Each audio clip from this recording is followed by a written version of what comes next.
was just in front of me and I switched off of it. Oh, this one. Boom. It's All been there right. for a while. I wanted to get to it. All right. Connor Bell, new Christian here, so excuse my ignorance. When people disregard Jesus telling them not to tell about his miracles and they do, is that not like disobeying an order from God? Okay, so this is a great question. You have to be careful about reading the Gospels from this side of the resurrection.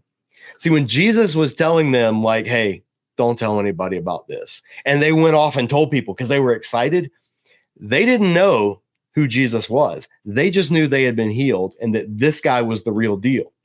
And Jesus was having to constantly keep the populist sense. Jesus was like the anti-megachurch pastor. Like everything that churches and evangelists, the televangelists and everything that even us Christian YouTubers, we want to grow our audience. We want to get more listeners, grow our platform, right? Jesus was the opposite of that. In his ministry, he was always trying to focus and go deep but narrow, because if his message went wide, when his message went wide, he knew that the people as a whole were not looking for the type of Messiah that he was going to be. They were looking for an earthly Messiah. They wanted a candidate who looks presidential, so to speak. They wanted a strong leader, someone who's tough on crime, someone who tells it like it is. So, just all this stuff we hear people adore politicians for. That's what they wanted in their Messiah, because the Messiah was to be Israel's king. And so they wanted a competitor to Caesar. And Jesus knew as soon as that got out, that's what they're going to be expecting. And so he held off, and especially in Mark, I think Mark is the gospel that emphasizes it the most. Luke may as well, but Mark especially, it's known as the messianic secret, because he knew as soon as word gets out and they associate me with Messiah, then it's done. And then the only thing after that is Golgotha. So in his ministry for those years, when he was doing his ministry, there was this, Jesus was like, don't tell, he would constantly do what he could to get away from the crowds, or he would give a hard saying that would make people leave. He would say, hey, if you want to follow me, eat my flesh and drink my blood. And they were like, what? And the whole crowds would leave him. So Jesus was always doing things opposite, upside down. And this is just one of those examples. So all of that to say, when the person disobeyed him, in their mind, they didn't know he was the Lord. They didn't know he was the Messiah. They just knew, hey, I need to tell people about this guy. Even if he said not to, it's too important. So I would say, just be careful. As a new Christian, you said you're a new Christian. So especially be careful about reading the Gospels with post-resurrection Jesus in mind. Try to put yourself back into the shoes of a Second Temple Jewish peasant, expecting a Messiah to come rescue and reestablish the kingdom of Israel. And then you'll see just how much of a surprise what Jesus was saying and doing actually was. N.T. Wright, by the way, is one of the best people at helping readers do this. If you're a new Christian, and I can grab this one because it's right here, there's a series of commentaries by N.T. Wright called The New Testament for Everyone. This is Hebrews, but it's just because my Hebrew section is right there. N.T. Wright's, he also goes by Tom Wright. His volumes, this is on Hebrews, but he has ones on the Gospels.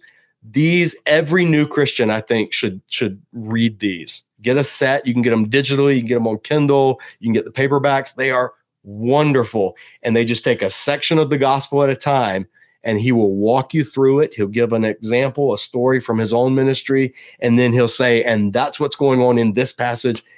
This is just one of my favorite New Testament series by far. So especially for new Christians.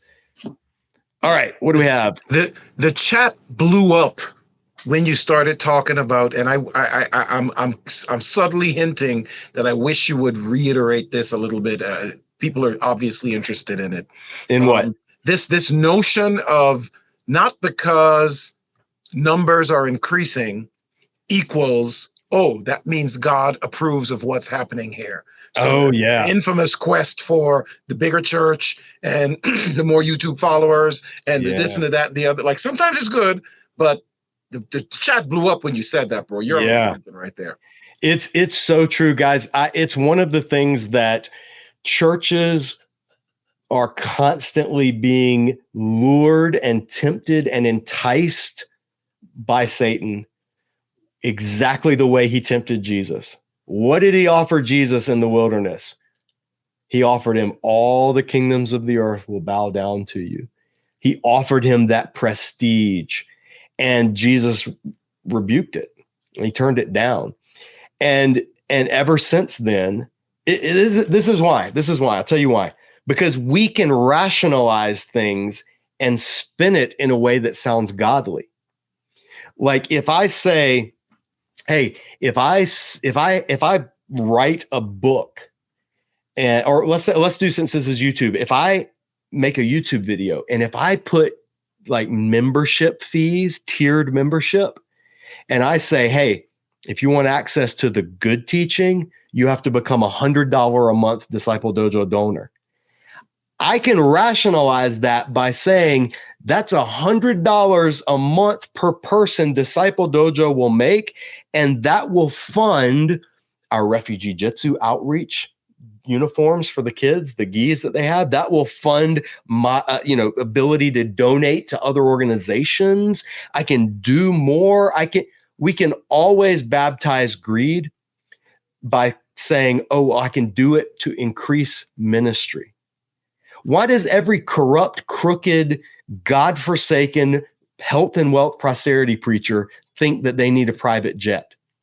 If you listen to Kenneth Copeland, listen to Creflo Dollar, listen to these shysters out there, these hucksters that are teaching a doctrine from the pits of hell and saying that it's the word of God. And I'm being very direct here because I really, really am convinced on this. Listen to how they justify. Well, if I have to fly coach, or God forbid, business class even, then I can only get to my ministry appointments at this amount of time. And that means less people hear the gospel. And that means there's less impact for the kingdom. But if I have that $60 million private jet, I can get where I need to be. I can preach the gospel. I can do my crusade. I can reach so many more people. It's baptizing greed. That's all it is. It is baptizing greed. And the New Testament, you never anywhere in the New Testament that I can think of, see someone trying to elevate their ministry through mass evangelism, appeals to the crowd, and through all of this kind of stuff. You don't see it. You just don't see it. You see them taking opportunities that arise, but you see them laboring for the gospel. You see them not taking more than they need. The worker deserves his wages, not excess, not millions and mansions and $900 sneakers and $2,000 sweaters and all this other nonsense that people get so caught up in. You don't see that. So yeah, I'll get fired up if we keep talking about this. There's a reason Disciple Dojo makes every resource that we put out freely available. Even the books I have like 4 books I've published on Amazon, and you have to charge something to publish through Kindle. And that's why I priced them down as low as I can. But even the books, if somebody just emails me and says, hey, I can't afford to pay, but I want this book, I will send a PDF of the book. It's just there's it's a whole can of worms. And I'm not saying anybody that charges anything for anything is wrong. This is just Disciple Dojo's own personal conviction. Before we were a nonprofit, I would sell the DVD courses that are now freely available on YouTube.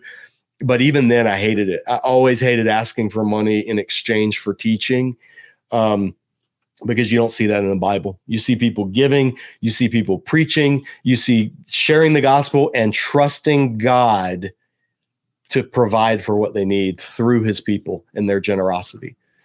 So that's what we rely on here at Disciple Dojo. Quoting Jesus in one of the Gospels, freely you've been given. So exactly. Freely. Yep. Oh.